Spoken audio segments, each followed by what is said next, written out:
My grandma's soup got me interrogated by the DEA. I had a cold last week, and my grandma made me her special herbal soup to bring to school because it's a traditional recipe she's been making since before my mom was born. It actually works better than any medicine I've ever taken. My teacher walked by during lunch, smelled it, and her face changed completely. She grabbed the thermos out of my hands without saying a word. She took me straight to the nurse's office, where the nurse started checking my pulse, shining a light in my eyes, and putting a thermometer in my mouth like I was overdosing on something. "What did you take?" she asked. "How much? When was your last dose?" I kept saying it was just soup, but she asked the same questions over and over in different ways, like I was going to slip up and admit something. Then the principal showed up, and suddenly it wasn't medical anymore. He sat down across from me, folded his hands on the desk, and asked, "Where did you obtain this substance, and who else knows about it?" The school resource officer came in next. He was wearing gloves like the thermos was radioactive. He took photographs from multiple angles, sealed it in a plastic bag, and labeled it with a marker. Then he stepped outside to make a phone call. "Who are you calling?" I asked. "Don't worry about it," he said in a way that made me worry about it a lot. About 20 minutes later, two men in suits walked into the office and flashed actual DEA badges. The principal stood up so fast his chair scraped the floor. The nurse took a step back. The resource officer straightened his posture like he was suddenly being evaluated. They moved me to a small conference room with no windows and closed the door behind us. I heard it click. There was nothing in there except a table, 3 chairs, and a clock on the wall that ticked way too loud. I was alone with 2 federal agents and a thermos of my grandmother's soup. I looked through the small window on the door and saw 2 of my classmates being escorted down the hallway by another officer. One of them was my friend who sits next to me at lunch. She looked terrified,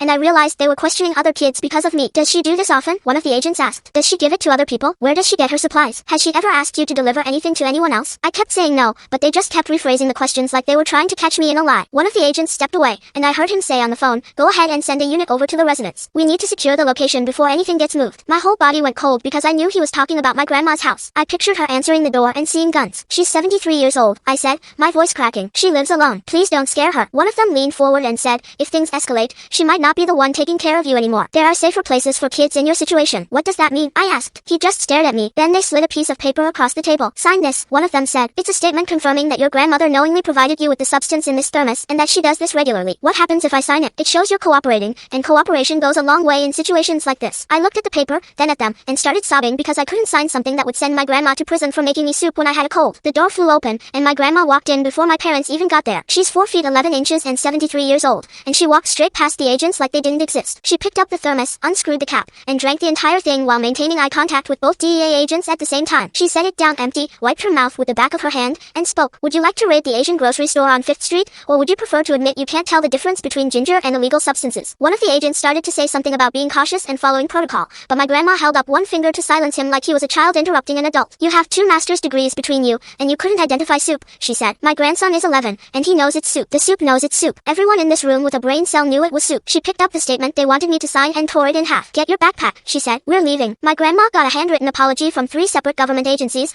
and one of them asked for the recipe.